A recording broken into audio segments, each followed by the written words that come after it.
Good morning, Lancashire Gossip Gals. How are you this morning? I'm here with Mary Bateson from Decluttering. So it's Cut the Clutter, isn't it? It is. Hi, morning, Emma. Mary is my declutterer who comes to my house. I can't wait. We've been doing a few during lockdown as well, haven't we? Yeah, did some virtual sessions, didn't we, Emma? But yeah. Which worked really well, to be honest. I was like, it worked for me, so yeah, I was really happy. So ladies, when you come on, just say hi. Emily, love to see you. And if you are watching on replay, just give me a hashtag replay and let us know that you've watched as well. So we're going to go into some questions and ask all about Mary's lovely business. So if you do have any questions that you want to put in comments as well, just ask, because this actually isn't a well-known profession, is it? No, not really. Not in the Northwest, Emma. No, it's right. There are a few of us. Yeah, we've only been. If anybody's got any questions, you're just welcome to ask, and there's no such thing as a silly question or anything like that. So ask away. Okay, so hi to everybody. So Mary, how did you actually get into your business? It's interesting that, really, Emma, because I've always been organised and I've always enjoyed sorting and organising things. I get pleasure from tidying a drawer out, and I know not everyone's like that, but you don't, I don't think, when you're younger. I used to change my bedroom around and reorganise it and sort it out. It was the best room in the house when I was a child. Wow. I used to love organising when I was younger, and my mum used to send me to my grandma's house and organise her house. But when I grew up, I utterly lost it. Other things came into play. It's different when you grow up because you've got other people there that sabotage your organising. It's not always your fault, but yeah, I've always enjoyed it. And then as I grew up, I started helping people, friends and family, when they were moving or they wanted their loft sorting out or anything like that. I would be the go-to person to come and help. And I really enjoyed it. And I was in the corporate world and busy jobs for years and just wondered, is there a profession here? So I actually researched a couple of years before I started my business and found APDO, the Association of Professional Declutterers and Organisers. And that's been going 16 years, would you believe? But right. Yeah, it's centred around London. So, there's a heck of a lot of organisers in London and the South. But there wasn't that many up here. So I sort of parked that until I eventually got made redundant, which I knew was coming from a company that I'd worked for. And I'd sort of set up the business or got the bones of it ready for that. And, I just ran with it then and joined the association and did the training. And, there is training available, but I just knew I'd be able to do it. And I absolutely love it. Yes, you've absolutely got the skills, haven't you? So what happens? So what do you do on a day-to-day basis? Say you go into a client's house, what kind of happens? Well, everybody's very different and every situation is really different. But normally when I arrive at a client's house, we'll have a look around, because sometimes a client will say, this is the area I want to concentrate on. This is the place I want to start. And often that's fine, but sometimes it's not the hot spot. So you have a look around with them and say, if they want you to, can we have a look at a couple of other rooms? I might see immediately that there's things in this spot that they want to start with, or this room, that actually look like they should be somewhere else. And why are they not somewhere else? Is that room actually the sticking point?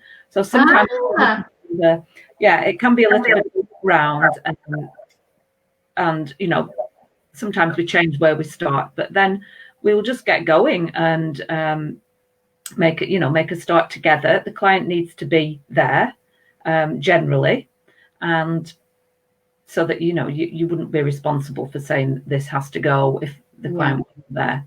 They do need to be with you. So I'm very hands-on. I like to do the hands-on. I know we've done some virtual sessions and they are good and they do have their place, but I enjoy the hands-on as well, because it's quick. You get more done with two of you, and quite often you see things.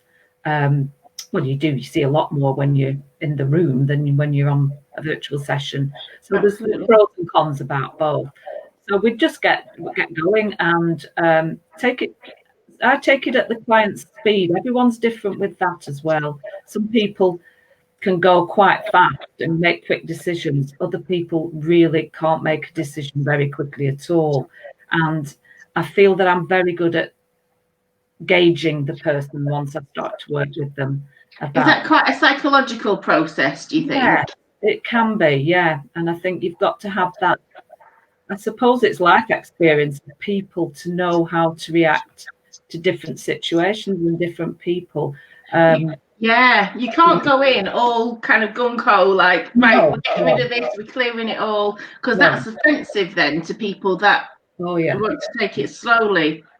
And it's not about making people get rid of things. I think people are frightened sometimes to get an organiser because they think we'll make them throw everything away. And that is what it's about. You really don't have to part with anything you don't want to. But what I would do is give you strategies for why perhaps you're holding on to it when you don't need to do. Yeah, I love that you had the suggestion of like memory boxes and things like that. I really love the way that you think and the way that you kind of pause between things, which is really nice because it made me think. It gave me time to think instead of like orders through it all. Do you know what I mean? Yeah. Oh no, I don't want to be bossy. No. Yeah. I mean, of course I have to think sometimes on the job and have a look at the actual situation and whether the storage doesn't work for them, or all sorts of things. So no, it isn't a speed sort in any sense. It's got to be sustainable, it's got to last. So what you want to do is put strategies in place so that person can keep it that way once you've cleared and organized. So yeah, that's it. Okay. So what variety of products or services do you provide? I don't provide any products at all. I mean, I take my kit with me, of course. So I provide you with bin bags and that.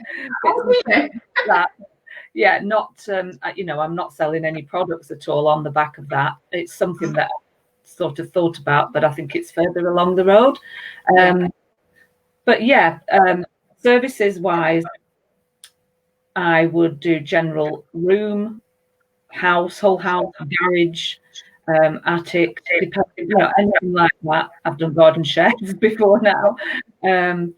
Also paperwork and office sorting. That's a big one. That's one I enjoy actually, and I'm currently writing an ebook on paperwork organising.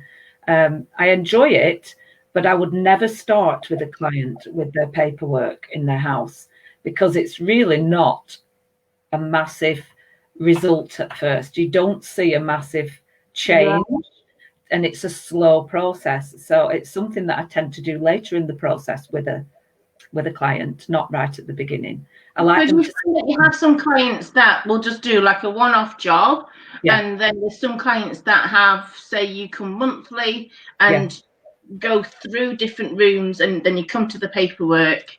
Yeah, I've got clients that I've had for a year. A few of those regulars still going to clients with hoarding disorder, and those are usually your longer term clients because you're doing the whole house gradually and slowly, and so that sticks, if you like. And then I put a maintenance program in place for some people where I'll go back, like you say, on a monthly basis and just tweak areas that might be slipping again.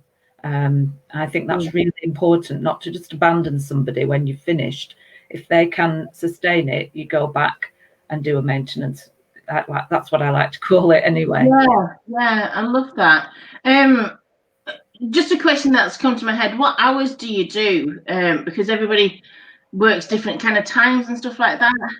Any at all, and weekends, because I've obviously worked for people who are busy working people, and that's why they might have got disorganized, because they're busy, very busy. That's really great. So they want weekends. Anybody working generally wants weekends.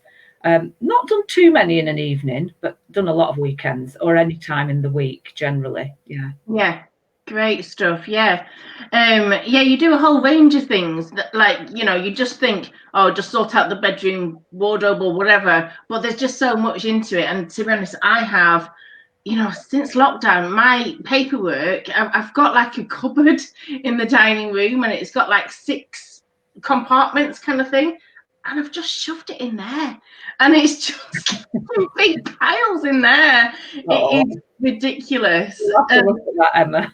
Yeah, you do. Yeah. And I've got a concertina file, but I always think there's more important thing to do, and then it comes to a point when it's like overflowing. Yeah. And then you have a mini breakdown about it. Yeah, it is getting into the habit of just putting it away when you receive it or when you've dealt with it, rather than having that massive pile of filing to do later. And I think that's the extra element of it, that you teach that process to keep on top of it, and that's invaluable. I tell you what, I use an analogy of people say, oh, it's boring, filing paperwork's boring. It is boring, but so's putting the washing on and hanging the washing on the line. But you don't think twice about doing that, because it's habit and it needs to be done. So I sort of refer it to that it's just treat it like washing. It has to be done, and it takes a few minutes, and that's it. It's all these little sort of strategies and analogies that you put that people don't think about, but it's logical, really, and it is a habit you've got to get into. So anybody in the who's watching, put in the comments. I've just shared something vulnerable about my house. Share something about yours. Do you have a particular place in your house that is kind of piling up, or that bathroom that's got all stuff in it that is kind of like 5 years old? Share with that. But I think it'd be really interesting to find out. Also, people are moving, Emma, as well. They need to sort of do a sift through everything to stage the house really for sale. That's something else that I like doing. That's another sort of service, if you like. So it is a declutter, but it's also a different eye on things. I think I've got quite a good eye. Everybody used to say to me when I was younger, why don't you be an interior designer? And just wasn't good enough at art, because at that time you'd have to have an art degree. And it's just, I have an eye for things, so I like to. I can't wait for you to come. I really can't, because I've got I'd love her to have an interior designer. But if you've got that eye for things, oh my gosh, it's that extra plus, that extra like tool in your belt. That's amazing. So what do you enjoy about what you do? I just love the satisfaction that it gives the clients and myself. I mean, I get satisfaction from every job, but the comments and the look on people's faces. I've had some lovely comments. I've got a regular lady who, elderly lady, I've not obviously been able to go through lockdown, but we're going through her house because she thinks if she ever has to go into care, or if she ever has to, go into a retirement flat, she's not going to have room for everything.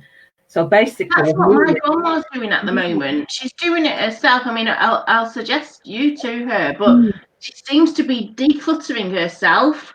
Like, she must have something like a thought process behind that, And I think she might have read Swedish death cleaning. There's a book called that, and it's very popular. It was a Swedish initiative, I think, and they do start to clear when they're sort of middle-aged, because they don't want the families to have to do it.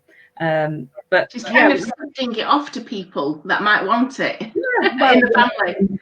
Yeah, then you're cluttering them up. You have to be careful with that, with sort of recommending that. But this lady who's doing this, it's for her own good. But she said to me when I went back after lockdown, she said it's been so lovely through the lockdown, knowing where everything is and being able to just, and it wasn't too bad really, but she said I've just felt so much better than I know I would have done if we hadn't cleared the place. Before, which I thought, oh, that's lovely, you know. Because when you get depressed, I've suffered from depression. It feels like the walls are kind of caging in. And like there's quite a lot of blackness around you, and if your house is decluttered, it's like you can't see the wood for the trees. I mean, it is cluttered. Yeah, like you're sticking through mud kind of thing. It's definitely been proven to affect mental health, and I do have had a lot of clients with mental health issues, and it does help them because it's been proven that, yeah, like you say, if it's overwhelming and chaotic, in chaos, you're going to suffer. And imagine going through lockdown in a cluttered house; it would drive you insane. Yeah, and that's why I think I reached out to you at the 2 points that I did in lockdown as well, because I think a lot of people kind of went for it a little bit with decluttering. Yeah, but it all kind of got on top of them. So yeah. Some people have done well. The charity shops are overrun, as you probably know, but some people have made it worse because they'll do this, what we call squirrelin, where they're moving things around from room to room and not really organising it, so that they know that needs to be in the bedroom, but then they'll put it in there and make a worse mess in there. So some people have made it worse, but some have been successful, of course. Absolutely, a squirreling, I can identify with. So what do you enjoy about what you do? I enjoy that satisfaction feeling. That's all I can say, really. I enjoy helping people. Do you remember when I said to you, I feel like I've been on holiday, and I've had like a break, like a declutter is like having that break, and see things from fresh eyes again. I think it's brilliant. Okay, so I might have to use that, Emma. It feels like a break. You can't get away on an actual holiday. Declutter instead. You'll feel like and that's current for the moment. So if you could give somebody advice when they're looking for services like yours, what would you say to look for in a person or business? Well, initially you've got to gel with that person, so that's really important. But first and foremost, do a little bit of background. I can't say you have to choose somebody who's an APDO member, but if you do, you know that we've got public liability insurance. We follow their code of ethics. I'm actually a board member on APDO now. They got me on board this year, and just we've had the good training, and we've got lots of backup and support. I often use our members forum if I find something at a premises and we don't know what it is, or we need advice about where to take something if it's a specialist item that the client has. So there's a lot of that. There are a lot of people who, I suppose, call themselves declutterers, but they haven't had that background. So I would say research that, go into APDO. And should that always be on your website? Yeah. And maybe ring a couple and see who you gel with, because you just feel for people, don't you? Okay, that's really good. So what is your website? It's Cut the Clutter, but there's dashes between cut-the-clutter.co.uk. Beautiful website. I've had a lovely look. It's gorgeous, and some of the work that you've done as well. It's like, but the before and afters, it's like, wow. Yeah, they're always good. The website's lovely because the lovely Paula from Gossip Girls redid it completely for me during lockdown. Thought this is the time to do it. Well, I can't get out there. My old one was old and stale, so perfect. So how can people contact you? Email, telephone, through the Facebook group, anything. Facebook page, sorry, should I say? Anyway, really. Obviously we'll put some links in. Yeah, we'll put your details in the chat as in the comments as well. Gail has just said, "Oh, I need this in my life." Oh.